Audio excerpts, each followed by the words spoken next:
नमस्कार, स्वागत है आप सभी का न्यूज स्टेट के डिजिटल प्लेटफॉर्म पे और मैं हूं आपके साथ निशा सिंह। आज हमारे खास प्रोग्राम सोशल पंचायत में हमारे साथ दो सहयोगी जुड़े हैं, अरुण और सौरभ जी। आज हम इनसे एक खास मुद्दे पर बातचीत करने वाले हैं और वो मुद्दा और कोई नहीं, बंगाल से आ रहा है। बंगाल में एक डॉक्टर के साथ रेप किया गया और उसे बेरहमी से मार दिया गया और उसकी चीख पुकार भी अस्पताल में किसी को सुनाई नहीं दी। मैं आपको बता दूं, वो महिला, वो एक डॉक्टर थी। तो चलिए हम इनसे बातचीत करते हैं। अरुण, आप किस तरीके से देखते हैं कि एक वर्क प्लेस पर एक डॉक्टर के साथ रेप जैसे दुष्कर्म को अंजाम दिया जाता है और उसके बाद उसकी मौत हो जाती है, उसकी हत्या कर दी जाती है। मैं आपको बता दूं कि उस महिला की जो गले की हड्डी थी वो तक टूट गई थी। तो जरा सोचिए कि कितनी बेरहमी से इस अपराध को अंजाम दिया गया। बिल्कुल, ये पोस्टमार्टम रिपोर्ट जब सामने आई तो बहुत बड़े खुलासे हुए। जिस तरह से उसकी जो है हालत थी, वो बहुत मतलब जघन्य अपराध जिसे हम कहेंगे, क्योंकि ये जो मामला है, हम आपने दर्शक भी जानते होंगे, 8-9 अगस्त की जो है दरमियानी रात को हुआ। वो ट्रेनी डॉक्टर थी और वो सेमिनार हॉल में जाती है खाना खाने के लिए। रात की उसकी ड्यूटी थी, अपने सहयोगी डॉक्टरों के साथ जाती है वो, और फिर जो है अगले दिन उसकी डेड बॉडी मिलती है। तो ये देखिए किस तरह से एक क्राइम को कोई अंजाम देता है। और उसके बाद जो पोस्टमार्टम रिपोर्ट आती है उसमें इतने खुलासा होता है। उसके लिप्स जो है फटे हुए थे, उसकी हड्डी टूटी हुई थी। तो आप इस अपराध की इंटेंसिटी वहीं से अंदाजा लगा सकते हैं। बिल्कुल बिल्कुल अरुण, जो आप कह रहे हैं कि इस मामले में जो आरोपी गिरफ्तार हुआ है संजय राय, तो सबसे बड़ी बात जो है इसमें कि वो जो आरोपी गिरफ्तार हुआ है उसका अस्पताल में ना आना जाना था। वो ना डॉक्टर था ना कोई अस्पताल का एम्प्लॉय था। मैं आपको करेक्ट कर दूं कि उसका अस्पताल में आना जाना था। हाँ, बिल्कुल, हाँ। लेकिन उसका अस्पताल का एम्प्लॉय नहीं था। उसको एक बंगाल की एक रणनीति है, वहाँ की प्रशासनिक व्यवस्था है जिसमें एक व्यक्ति ऐसा अपॉइंट किया जाता है जो कि मरीजों को अस्पताल में पहुंचाने के लिए इन सब का काम करता है। वो भी एक तरह का रैकेट ही हाँ, वो भी। और उसमें भी एक बड़ा खुलासा ये हुआ कि वो एक रैकेट चलाता था जिसमें मरीजों को अस्पताल में भर्ती कराने के नाम पे उनसे पैसे हटता था। आप सोचिए, मैं आपको बता दूं कि उस शख्स ने हॉस्पिटल में पहले वो शराब पिया हुआ था, उसके बाद वो पॉर्न देखता है, उसके बाद ये जघन्य अपराध को अंजाम देता है। ये सब खुलासे तब हुए जब उससे पूछताछ की गई। बिल्कुल। और एक सबसे चौंकाने वाला जो खुलासा हुआ है, जो हमें पीटीआई के हवाले से खबर मिली, जिसमें आरोपी जब पकड़ा गया तो उसको अफसोस नहीं है। उसने बोला कि अगर आप चाहते तो मुझे फांसी पर लटका दें, और इसके बाद वो जेल में चला गया, जिसपे इंक्वायरी भी हो रही है। और उसको इस तरीके से अपराध जब होता है कि जहां पर आरोपी को मलाल ही नहीं है कि उसने इतना बड़ा दुष्कर्म किया है, इतनी बड़ी घटना को अंजाम दिया है, और उसके बाद वो बेशर्मी से बोल रहा है कि अगर फांसी लटका लटका दो। जब जांच होती है तो उसके फोन से पोर्नोग्राफी सामग्री पाई गई। आप जरा सोचिए कि सामने अपराधी अपने गुनाह को कबूल कर रहा है और वो कह रहा है कि वो ऐसा किया जा रहा है, तो आपको नहीं लगता है कि ये जो इतना लंबा प्रोसेस है, उस प्रोसेस को क्यों फॉलो करना? वहीं पर जब आपको पता चल गया है कि मतलब ये सुनकर भी मेरे रोंगटे खड़े हो रहे हैं कि एक महिला के साथ इस तरीके से किया गया, तो इतना लंबा प्रोसेस डिले करना ही क्यों है? सीबीआई जांच के लिए दी गई है इसे, एसआईटी भी सरकार ने गठन किया। देखिए जो कॉन्फिडेंस जो इस अपराध मतलब अभी जो आरोपी है उस पे इस तरह का कॉन्फिडेंस इस वजह से भी आ रहा है कि कहा जा रहा है कि उसकी जो पुलिस जो विभाग है उनमें भी जान पहचान थी। और जो आपने भी बात की कि रैकेट जो चलाया जा रहा था, खुलेआम जो है ऐसे आरोप लग रहे हैं कि खुलेआम ये चीज हो रही थी। और वो सिविक वॉलंटियर था और उसका आना जाना था। और बिल्कुल सिविक वॉलंटियर था, लेकिन अगर आसपास से कई लोगों से पूछा गया तो लोगों को ये लग रहा था कि वो पुलिस में ही है, क्योंकि उसने अपना ऐसा रुतबा बना रखा था। उसकी गाड़ी पर केपी का टैग था, कोलकाता पुलिस का। आप सोचिए ऐसा कैसे मुमकिन है? वो टी शर्ट भी पहनता था कोलकाता पुलिस के, तो आसपास के लोग समझते थे पुलिस में है। तो इस पर प्रशासन पर भी सवाल उठते हैं। बिल्कुल बिल्कुल। और ये कहीं ना कहीं उस अस्पताल का जो प्रशासनिक विभाग है उसको इस पर ध्यान रखना चाहिए कि कौन वॉलंटियर और किस तरीके से वो रहता है अस्पताल में, कौन पेश होता। अभी इसी दबाव में आके प्रिंसिपल ने अपना इस्तीफा भी दे दिया है इसी वजह से, क्योंकि कहना था कि उसके कहीं ना कहीं वो बीच में मिसहैंडलिंग हुई है इस चीज को लेकर। आप जरा सोचिए, जब ये अपराध हो रही थी तो क्या उस लड़की की चीख पुकार किसी ने नहीं सुनी होगी? वो अस्पताल में सेमिनार हॉल में सोई हुई थी, तो क्या जब उसके साथ ये हो रहा होगा तो हर कोई रेजिस्ट करने की कोशिश करता है, तो क्या उस समय कोई वहां पर मौजूद नहीं था? और अगर मौजूद नहीं था तो फिर नाइट शिफ्ट के लिए एक महिला डॉक्टर को कैसे कोई बुला सकता है अस्पताल में? बिल्कुल बिल्कुल, यही सारे सवाल हैं। इन्हीं सब की जिम्मेदारी लेते हुए प्रिंसिपल ने अपना इस्तीफा सौंपा है कि कहीं ना कहीं हमसे गलती हुई है इस चीज जी को, कि ये चीज वो स्वीकार भी कर रही हैं। लेकिन इतने से ही ये मामला इतना हल्का नहीं हो जाता कि अगर बिल्कुल स्वीकार कर लिया कि हो आप गया, स्वीकार कर क्योंकि लिए। जिस ब्रुटैलिटी से ये पूरा घटना हुई है, ये पूरी घटना हुई है, उसमें कहीं ना कहीं इस बात को लेकर के अस्पताल प्रशासन को, और खासकर उस प्रदेश में जहाँ की मुख्यमंत्री भी एक महिला है, महिला है। और उन्होंने जाकर के, हालांकि ममता बनर्जी ने इसमें पहल SIT दिखाई, की गठन SIT गठन किया, लेकिन फैमिली से मिली। जांच कितनी ट्रांसपेरेंसी से होगी ये भी सवाल है, क्योंकि जैसे कि खुलासा हुआ कि उसके पुलिस विभाग में भी बहुत सारी जान पहचान है, बड़े सारे अफसरों के साथ उसका उठना बैठना बताया जाता है। तो एक सवाल ये भी उठता है कि जांच जो है इस मामले की, क्या वो निष्पक्ष तरीके से हो सकती है?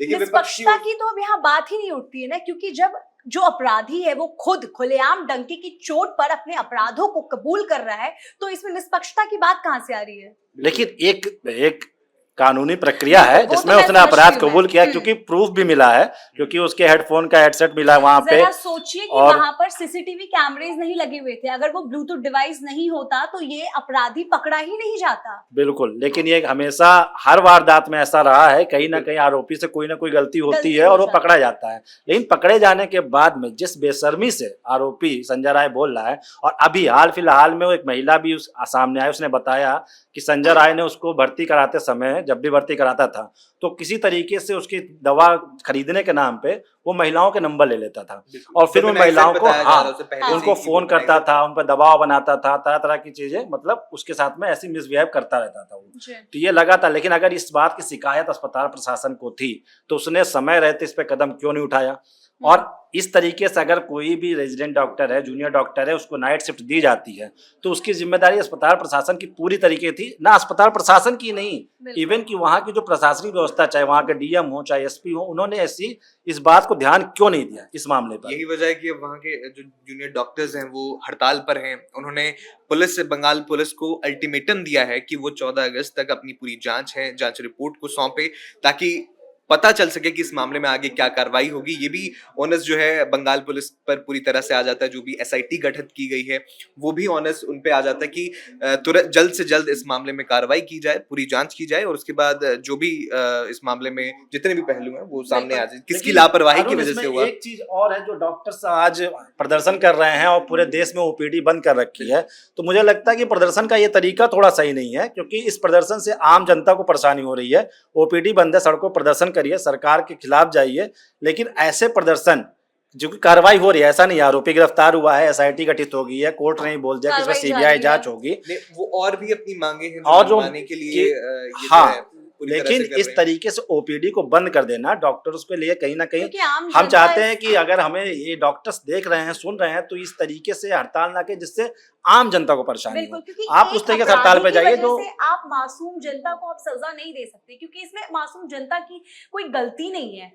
मैं आपसे एक सवाल करना चाहूंगी कि आप जरा सोचिए कि क्या अस्पताल में सुरक्षा व्यवस्था इतनी कमजोर है कि कोई बाहरी व्यक्ति इतनी आसानी से अंदर आ जाता है और इतना बड़ा दुष्कर्म करके चला जाता है? नहीं नहीं मीसा, यहाँ पे एक समझने की बात यह है कि वो आरोपी एक तो अपरिचित नहीं था, बाहरी बहुत नहीं ही था, बाहरी नहीं था, हाँ। और उसका वो आना-जाना था आना पहले। जाना था, और धीरे धीरे जब उसकी अपॉइंटमेंट हुई थी तो एक जो नागरिक थी, उसकी सिस्टम उसके तहत हुई थी, लेकिन धीरे धीरे उसने अपना ऐसा वहां पे ऑरा और इमेज क्रिएट कर लिया कि लोगों को ये लगने लगा कि ये पुलिस डिपार्टमेंट में जी। है, और ये खुद पुलिस भी है, और उसी वजह से लोग जब नए आते गए तो लोगों को लगा कि ये पुलिस ही होगा, इसलिए उसकी पहुंच रही। हाँ, गलती यहाँ पे किसकी है? प्रशासन की, अस्पताल ये तो प्रशासन हाँ, की है, उसको बिल्कुल। समय समय पर मैं अलर्ट आपको क्यों यहाँ नहीं पर किया? रोकना चाहूंगी। मैं आपको बता दूं कि हॉस्पिटल के अंदर घुसने के 2 रास्ते थे, ठीक है? तो एक रास्ते पे एक सामने वाला था और एक पीछे वाला था। तो मैं आपको बता दूं कि उस गेट पर कोई गार्ड क्यों नहीं मौजूद था? यहाँ पर सुरक्षा की बात भी सामने आ रही है ना। नहीं, वो तो वही तो बात है कि उसने वो अपरिचित नहीं था, वो पहले से ही वो एक सिविल वॉलंटियर के तौर पर वहां पे तैनात था पहले से, जैसे कि हमने बात भी की लेकिन थी, जब इस आप तरह के नाइट रैकेट शिफ्ट, जो चलाए जा हाँ, रहे थे वो हो रहे थे, और उसका काम ही यही था कि वो लोगों को जो है अस्पताल में भर्ती कराए, उसके बदले जो है ऐसे आरोप लग रहे हैं कि पैसे लिए जाते थे। तो इसमें गार्ड भी क्या करता? अगर जैसे उन्होंने बताया कि उसका एक और इस टाइप का बन गया था कि ये पुलिस से जुड़ा ही आदमी है, तो आमतौर पर ये भी देखा जाता है कि कोई नहीं रोकता किसी को अगर पुलिस की बात आती है। सोशल मीडिया पर काफी ज्यादा विवाद हो रहा है इस मुद्दे को लेकर। लोगों का ये भी कहना है कि कहीं ना कहीं ममता बनर्जी ने सीबीआई को जांच सौंपने की बात कहकर कहीं ना कहीं क्या वो अपने डैमेज कंट्रोल करने की कोशिश कर रही है, क्योंकि वेस्ट बंगाल की सीएम एक महिला है और जब ऐसी घटनाएं, ऐसी तस्वीरें, डराने वाली तस्वीरें जब सामने आती है तो कहीं ना कहीं सरकार पर भी सवाल उठते हैं। बिल्कुल बिल्कुल, सरकार पर सवाल उठेंगे। और अभी हाल फिलहाल में संदेश खाली जैसा मामला भी हुआ, बिल्कुल, जिसमें भी सरकार घेरे में आई।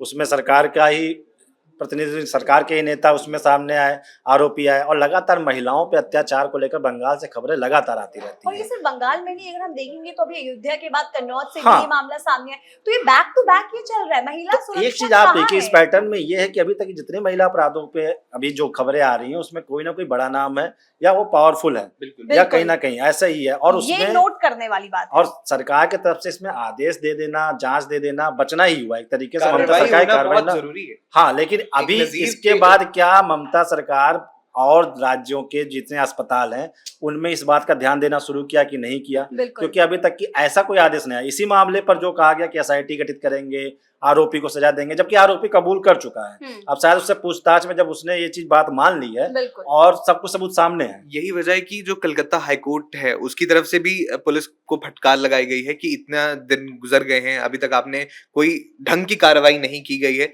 सीबीआई को इसी वजह से मामला अब सौंपा गया है।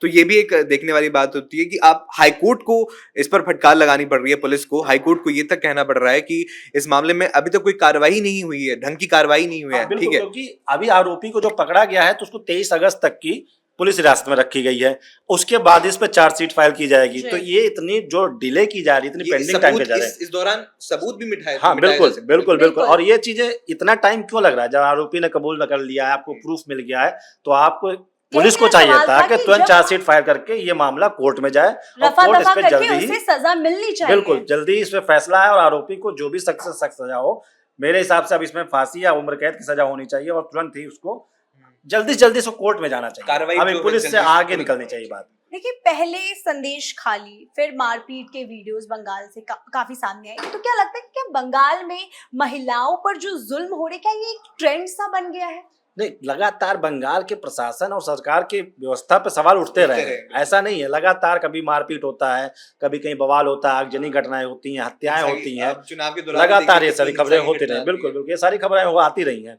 सरकार सवाल के घेरों में है और लगातार बीजेपी भी ममता सरकार इस मुद्दे में घेर भी रही है कि आपकी सरकार में आखिर एक सा कैसे हो रहा है कि महिलाएं सुरक्षित नहीं है। संदेश खाली में जिस तरीके से खबरें आई वो काफी डरावने वाली थी। उसके बाद जब ये आज कोलकाता ये मेडिकल कॉलेज की खबर आती है, इसमें अगर इस खबर को हम पूरी तरीके से बताएं तो शायद हमारे आपको देखने बता वाले दूं। दर्शकों की आंखों से आंसू आ जाए बिल्कुल। और वो गुस्से में आ जाए कि अगर निर्भया केस लोगों को याद हो इस तो केस वैसी को ब्रुटैलिटी मैं है। आपको बता दूं, इस केस को हर जगह सोशल मीडिया प्लेटफॉर्म पर लोगों का यही कहना है कि निर्भया केस 2.0 है, क्योंकि मुझे ये खबर देने में भी मेरे रोंगटे खड़े हो रहे हैं, मैं सहम रही हूँ। मैं आपको बताती हूँ कि जब वो लड़की किस हालत में पाई गई है। वो सेमिनार हॉल में जब लेटी हुई थी तो वहां पर उसकी आंखों से, उसके प्राइवेट पार्ट से, उसकी गर्दन की जो हड्डी है वो टूटी हुई थी। तो जरा सोचिए कि किस तरीके से उस जालिम शख्स ने उस महिला के साथ इस तरीके से, आंखों में भी जो है बिल्कुल पाया गया है। आप इस जरा तरह सोचिए की कि उस दरिंदगी। जिस हालत में वो पाई गई उस दौरान खून बह रहे थे। आप सोचिए कितनी बड़ी बात है, ये पूरे देश के लोगों के भीतर आक्रोश पैदा करती है। और यही वजह है कि आज पूरे देश में, न केवल कोलकाता में, लखनऊ से भी खबरें आ रही हैं, दिल्ली से भी खबरें आ रही हैं और देश के हर कोने से खबर आ रही है कि इस मामले पे सख्त एक्शन होना चाहिए। लेकिन जिस तरीके से सरकार का या फिर हम कहें वहां के प्रशासन का जिस तरीके से ढीलमुल रवैया है कि इसमें हिरासत में भेज दिया गया 23 अगस्त तक की, तकरीबन उसको 10-15 दिन का वक्त मिल गया। इस दरमियान ऐसे कई सारे सबूत हैं जो मिट भी सकते हैं और चूंकि जो आरोपी है वो रसूख लगता है अपना इस मामले में, तो हो सकता है कहीं ना कहीं आरोपी बचाने की कोशिश की जा सकती है। और वो जो आज कबूल कर रहा है कि उसने आरोप और वो किया कल पलट सकता है, कल वो पलट सकता है, कि हो सकता है कि कितना टाइम लग गया, लंबा टाइम लग यही गया। सवाल तो विपक्ष जो पश्चिम बंगाल में बीजेपी की ओर से लगातार उठाया जा रहा है कि ये ढीलमुल रवैया जो है बंगाल की पुलिस की ओर से या बंगाल सरकार की ओर से क्यों है, यही तो सवाल उठा रहे हैं। और सोशल मीडिया पे भी हम देख रहे हैं ऐसी तरह की आउटरीच देखने को मिल रही है। सभी ये डिमांड कर रहे हैं कि बहुत जघन्य अपराध है, दरिंदगी हुई है एक ट्रेनिंग डॉक्टर के साथ, तो तुरंत एक बार अरुण एक चीज देखने वाली है कि निर्भया वाले मामले में जब ये फैसला आने में काफी लंबा वक्त लग गया। बिल्कुल। तो ये एक नजीर बनी कि अब निर्भया के बाद एक कानून में सख्ती की गई कि इस पर जल्द से जल्द ऐसे मामलों में फैसला आए और आरोपी को सजा हो, ताकि, लेकिन मुझे लगता है कि अभी उस फैसले के बाद भी इस तरीके से इस मामले में तेजी नहीं दिख रही है कि आरोपी कबूल कर चुका, 2 दिन बाद तक की विरोध चल रहा है, प्रोटेस्ट हो रहा है। करना चाहूंगी कि जैसे ही अगर हम बात करें यूपी के सीएम योगी आदित्यनाथ की, जैसे उनको मोहित खान वाले केस के बारे में पता चला, उन्होंने तुरंत एक्शन लेने को कहा, उसके घर पर बुलडोजर भी चला, वो गिरफ्तार भी हुआ, उसका नौकर भी गिरफ्तार हुआ। तो आपको नहीं लगता है कि कहीं ना कहीं ममता सरकार को भी बीजेपी के योगी आदित्यनाथ से इंस्पिरेशन लेना बिल्कुल चाहिए? बिल्कुल मीसा, बिल्कुल मीसा, क्योंकि यूपी सरकार इसीलिए पूरे देश में महिला अपराधों के निस्तारण में नंबर 1 पर है, जिसका रेशियो 98.6 समथिंग है। तो ये तो हर राज्य की सरकार को सीखना चाहिए योगी सरकार से कि जैसे ही ऐसे मामले आते हैं, चाहे वो इससे पहले कई मामले आए जिसमें आरोपी ने छेड़छाड़ किया, जालौन से खबर आई थी और आरोपी का कुछ ही तकरीबन 24 घंटे में उस आरोपी का इनकाउंटर हो गया। अभी मोहित खान वाला मामला आया जिसमें तुरंत एक्शन हुआ, बुलडोजर एक्शन हुआ। कन्नौज वाला मामला आया और जिसमें तुरंत ही नवाब सिंह को गिरफ्तार कर लिया गया और आगे के एक्शन बहुत तेज, यही एक्शन तेजी एक्शन चाहिए। टाइम बहुत मैटर करता है, क्योंकि अगर आप जितना लंबा ये मामला खिंचता जाएगा उतने ज्यादा चांसेस होते हैं कि जो आरोपी है, दोषी है, जो बच सकता है। बिल्कुल। और कहीं ना कहीं ये जो प्रदर्शन हो रहा है, डॉक्टर सड़कों पे हैं, इसी वजह से। अगर सरकार इस मामले में तुरंत एक्शन दिखाती। और जरा आप सोचिए ना, ये जो मामला हुआ वो कहाँ हुआ है? एक महिला के वर्क प्लेस पर हुआ है। ये सिर्फ डॉक्टरों की बात नहीं है, ये पूरे देश भर में जितनी महिलाएं हैं जो अपने वर्क प्लेस पर काम करती, वो खुद को सिक्योर कैसे फील करेगी? जरा सोचिए, अस्पताल में जहां पर मरीज अपना इलाज करवाने जाते हैं, मेडिकल फील्ड नहीं रह गया है, डॉक्टर्स को भगवान का दर्जा दिया जाता है क्योंकि वो लोगों की जान बचाते हैं। जरा सोचिए, जब वहां पर ऐसी चीजें हो रही है तो जो आम महिलाएं हैं उनको कैसा महसूस होता होगा जब ऐसी भयानक तस्वीरें सामने आती है? बिल्कुल बिल्कुल, ये बहुत ही सोचने के विषय है और इसको लेकर के सरकार की तरफ से जो भी चीजें कार्रवाई होनी चाहिए बहुत ज्यादा सख्त होनी चाहिए और एकदम योगी मॉडल जो है महिला अपराधों के निस्तारण में, मुझे लगता है कहीं ना कहीं वही मॉडल बंगाल सरकार को अपनाना चाहिए। ऐसे और अगर बुलडोजर चलना ही बिल्कुल, और अगर ये एक्शन हो जाता है, बिल्कुल इस मामले में ये भी बहुत जरूरी हो जाता है कि आप राजनीति ना करें, पीड़िता के परिवार या उनको इंसाफ जो है वो हम ना भूलें। मतलब महिला सुरक्षा ज्यादा जरूरी है या फिर हर चीज में अगर आप देखो, स्पेशली बहुत सारे मामले होते हैं, लेकिन जो रेप ऐसा मामला होता है ना कि मतलब किसी की भी रूह कांप उठ जाती है, इसमें तो मुझे लगता है कि सारे राजनेताओं को सामने आकर एक होकर इंसाफ की बात करना चाहिए, ना कि अपनी अपनी रोटियां सेकने पे लगे रहते हैं। बिल्कुल, यही वजह है कि आप देखिए यूपी सरकार में जो भी होता है वहां पर विपक्ष कुछ भी कर रहा हो, लेकिन आज तक की आप देखिए जब से योगी सरकार आई है तब से इतने सारे मामले हुए लेकिन कभी भी इस तरीके सड़कों प्रदर्शन नहीं हुआ। क्यों? क्योंकि एक्शन तुरंत हुआ, इसलिए आम जनता को सेटिस्फिकेशन मिलती है कि इस मामले में एक्शन आरोपी ऊपर हो रहा है। आज बंगाल सरकार उत्तर प्रदेश में काफी सुरक्षित भी महसूस और अगर बंगाल सरकार ने भी इसी तरीके का एक्शन लिया होता और अगर उसने आरोपियों के ऊपर ऐसा बुलडोजर एक्शन या फिर उसको गिरफ्तार करने से भी ना होता जा रहा है तो शायद आज सड़कों पर डॉक्टर नहीं होते। यूपी में देखा हमने, पूरे थाना ही सस्पेंड कर दिया गया। तो इस तरह की कार्रवाई होती है तो जनता में एक विश्वास बनता है कि हाँ, कार्रवाई हो रही है। और योगी आदित्यनाथ जमीनी स्तर पर जाकर काम करते हैं और वो खुद बोलते हैं कि अगर आप एक्शन नहीं लेंगे, बड़े अधिकारी से, ये भी नहीं है कि छोटे अधिकारियों से वो बात करें, जो अपर लेवल पर बैठे हुए उनसे वो बात करते हो, वो कहते हैं अगर देन एंड देयर एक्शन नहीं लिया जाएगा तो आपको सीधा सस्पेंड किया जाएगा। तो इस वजह से उनके ऊपर भी प्रेशर होता है कि अगर कोई ऐसा मामला सामने आता है तो वो ज्यादा तुल ना पकड़े, वो मीडिया में ना जाए, उससे पहले ही उसे सॉल्व कर दिया जाए। बिल्कुल बिल्कुल, यही तो ममता सरकार की अभी तक की सारी घटनाओं पर एक डिप्लोमेट टाइप का जो बयान होता है कि हम इस पे कार्रवाई करेंगे, एसआईटी गठित करेंगे, सीबीआई गठित करेंगे, फिर कोर्ट में जाएगा मामला, चलती रहेगी सुनवाइयां, हेयरिंग पे हेयरिंग चलती रहेंगी। और इसकी वजह से क्या होता है कि आज आम जनता जो परेशान हो रही है डॉक्टरों के हड़ताल की वजह से, उसकी जिम्मेदार कहीं ना कहीं ममता सरकार ही है। आप जरा सोचिए, कोई मरीज अगर अभी इस वक्त बहुत बीमार होगा बंगाल में और उसे अस्पताल में जाना होगा और सारे डॉक्टर्स धरना, यहाँ पे मैं करेक्ट करना चाहूंगा क्योंकि ये पूरे देश भर में ओपीडी बनता है, पर कहीं ना कहीं तो ये बहुत ज्यादा परेशानी तो बिल्कुल, और इसकी जिम्मेदार सरकार है क्योंकि सरकार ने अगर एक्शन तुरंत, क्योंकि यूपी में भी इससे ऐसे केस मामले सामने आए, सारी चीजें आई, लेकिन तुरंत एक्शन हुआ। हाथरस बिल्कुल। जैसा एक भगदड़ कांड होता है, योगी सरकार उसमें तुरंत एक्शन लेती है, उसमें उस तरीके से प्रदर्शन या बवाल नहीं होने पाता है बिल्कुल। जैसा कि अफसर भी लोगों को उन्हें लगता था। सस्पेंड किया जाता है। मतलब आप ये भी कार्रवाई देखिए, जो ना सिर्फ जो आरोपी हैं उन पर कार्रवाई हो रही है, पुलिस अधिकारी जिनकी तरफ से ऐसा रवैया अपनाया जा रहा है कि हाँ बिल्कुल देखने को मिल रही है कि उन्होंने सिचुएशन को हैंडल नहीं किया सही तरीके से, तो उन पर भी जो है गाज गिर रही है। तो ये भी हमें बंगाल में भी जो है हम उम्मीद करते हैं कि इस तरह से कोई एक्शन जरूर लिया जाना चाहिए, बिल्कुल। जैसे हाईकोर्ट ने भी अब फटकार लगा दी। अब ममता सरकार की ओर से अगर पुलिस की जो जांच में लापरवाही आ रही है सामने की, ठीक तरीके से जांच नहीं हो रही, तो हाँ बिल्कुल एक्शन वहां पे भी लेना जरूरी है। बिल्कुल, चलिए आप दोनों का धन्यवाद। एक महिला, एक डॉक्टर जिसके साथ एक अस्पताल के भीतर इतना बड़ा दुष्कर्म हुआ, यहाँ पर कई सारे सवाल सामने आते हैं, लेकिन इन सभी सवालों के जवाब शायद एक ही बार में नहीं मिलेगा, क्योंकि हम आज ये नहीं कह सकते हैं कि ये जो हत्या हुई है, ये जो दुष्कर्म हुआ है, ये आगे रुक जाएगी। लेकिन मुझे लगता है देश के प्रदेश में जितनी भी सरकारें हैं, जितने भी राज्य में सीएम हैं, उन सभी को सख्त होना पड़ेगा, क्योंकि जब चुनाव की बारी आती है तब सभी राजनेताएं महिलाओं को लुभाने की कोशिश करते हैं, महिला सुरक्षा की बात करते हैं, लेकिन जब उन्हें सुरक्षा प्रदान करने की बारी आती है तब वो वहां पर मौन रहते हैं। चलिए आज के शो में बस इतना ही। एक बार हम फिर हाजिर होंगे एक नए मुद्दे के साथ। न्यूज नेशन अब व्हाट्सएप पर खबरों की ताजा अपडेट के लिए न्यूज नेशन के इस क्यूआर कोड को स्कैन करें